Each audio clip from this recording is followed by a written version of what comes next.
Hola semillitas, Luz y Sal, espero que se encuentren muy bien. Una vez más nos reunimos para estudiar una lección más del tercer grado de Semilleros de Vocaciones.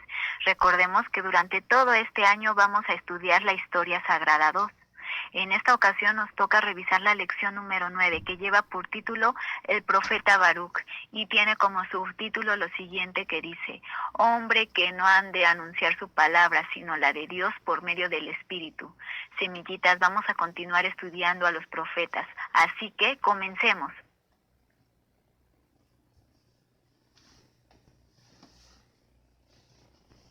Como ya vimos, en esta lección vamos a estudiar al profeta Baruch.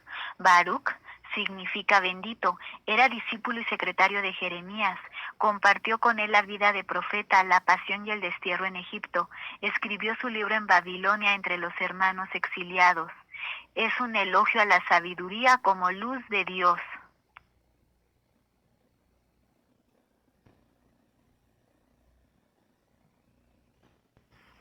El libro de Baruch tiene trozos de estupenda poesía y características de libros sapiensales. Recuerda el día en el cual los caldeos tomaron e incendiaron Jerusalén. Baruch leyó los discursos ante los dignatarios, familiares del rey, ancianos y exiliados a Babilonia, a orillas del río Sud. Lloraban ante el Señor, y habiendo reunido dinero lo mandaron a Jerusalén al sacerdote Joaquín. Lo acompañaba una carta que decía: os enviamos dinero con el cual podéis proveer a los holocaustos, los sacrificios de expiación y el incienso. El Señor os dé fuerza e ilumine vuestros ojos para saber vivir a la sombra de Nabucodonosor y de Baltasar, sirviéndoles por largo tiempo y hallado gracias ante sus ojos. Orad por nosotros al Señor y Dios nuestro, porque hemos pecado contra Él, y su furor no se apartó de nosotros hasta el presente. Semillitas, aquí nos podemos dar cuenta cómo las personas que vivían en aquella región pedían a Baruch que intercediera por ellos ante Dios para que los perdonara de sus pecados. Además, semillitas, el libro de Baruch lo encontramos en el Antiguo Testamento y puede dividirse en 4 secciones. La primera es la introducción histórica, que es una lectura donde se nos narra a los exiliados, la colecta de dinero que se llevó a cabo y la transmisión de esta a los habitantes de Jerusalén. La segunda sección nos habla de la confesión y plegaria de los judíos exiliados. La tercera sección nos habla del panegírico de la sabiduría. La cuarta sección nos habla de la triple exhortación que nos hace Baruch a la fidelidad, a la ley, la paciencia y la esperanza.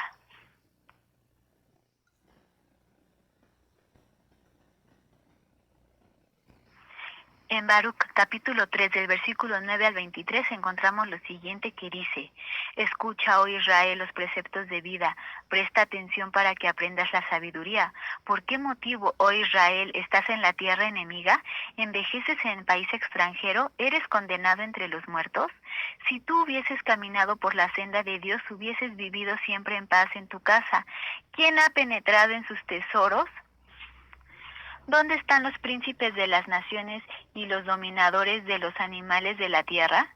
Aquellos que se divertían con las aves del cielo, aquellos que almacenaban oro y plata.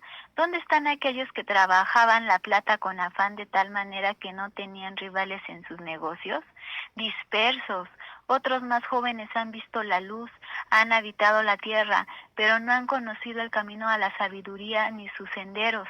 La sabiduría es el libro de los mandamientos de Dios, la ley que dura eternamente. Aquellos que la conocen y la observan alcanzarán la vida, pero aquellos que la abandonan caerán en la muerte. Vuélvete a ella, Jacob, abrázala, camínala al resplandor de su luz. No des a otros la gloria, nosotros somos bienaventurados, oh Israel, porque hemos tenido la revelación de aquello que agrada al Señor. Semillitas, aquí nos podemos dar cuenta que Dios reveló a Baruch la importancia de practicar la sabiduría. Así que Dios nos demuestra a nosotros como su pueblo el poder que tiene y lo importante que es la sabiduría, la cual nos hará actuar conforme a la voluntad de Dios.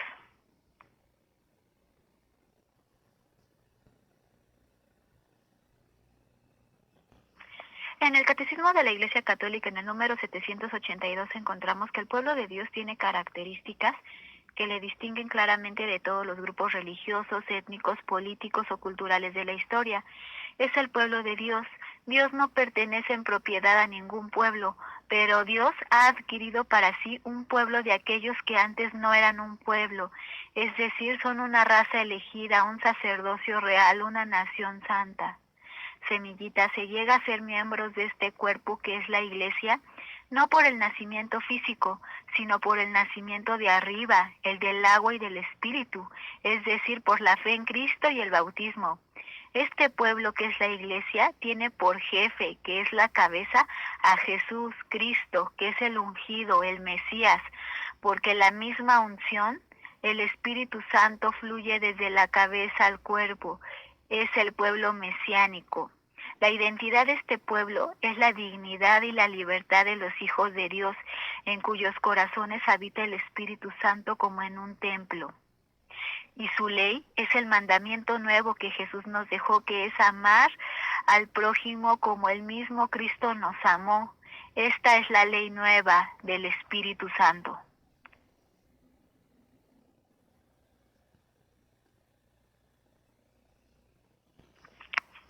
La misión del pueblo de Dios es ser sal de la tierra y luz del mundo. Semillitas, ¿esto no les recuerda nuestro pase de lista que decimos luz y sal? Es por esto justamente, ya que nosotros en Semilleros de Vocaciones debemos de ser como un germen muy seguro de unidad, de esperanza y de salvación para todos, ya que el destino del pueblo de Dios es el reino de Dios, ya que el reino de Dios ya comenzó en este mundo y es la Iglesia y debe de ser extendido hasta que se lleve a su total perfección.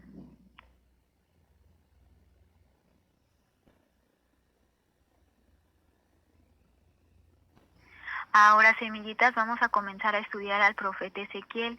Ezequiel es el gran profeta que sigue a Isaías y a Jeremías.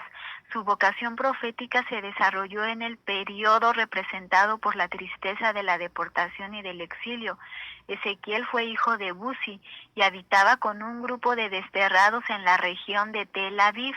Vivía en una casa con su mujer, a la que cariñosamente llamaba la delicia de mis ojos. Allí recibió la vocación profética. El Señor lo llamó, lo escogió para ser el centinela del pueblo de Israel. Este nombre se le dio a Ezequiel como profeta y durante 22 años se ejerció conscientemente este ministerio. Ezequiel murió en el desierto a manos de un príncipe de Judá a quien reprochaba su culto idolátrico.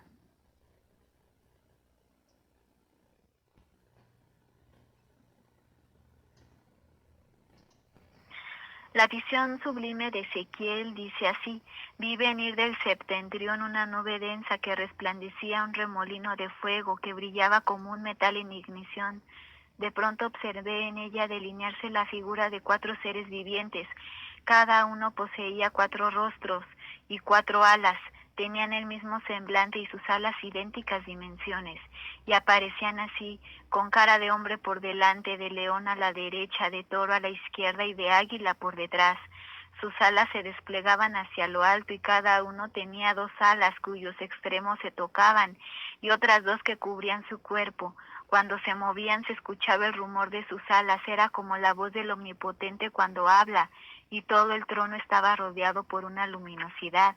Semillitas, ¿saben a quién representan los 4 seres con 4 cabezas? Representan a los 4 evangelistas, el hombre, el león, el toro y el águila. Cada animal, cada cara de esos 4 seres vivientes representan a un evangelista. ¿Se imaginan? Ahí todavía no había nacido ni Lucas, ni Mateo, ni Marcos, ni Juan, pero el profeta Ezequiel en su visión ya le había sido revelado por Dios que iba a haber 4 personas muy importantes que iban a escribir el Evangelio de Jesús.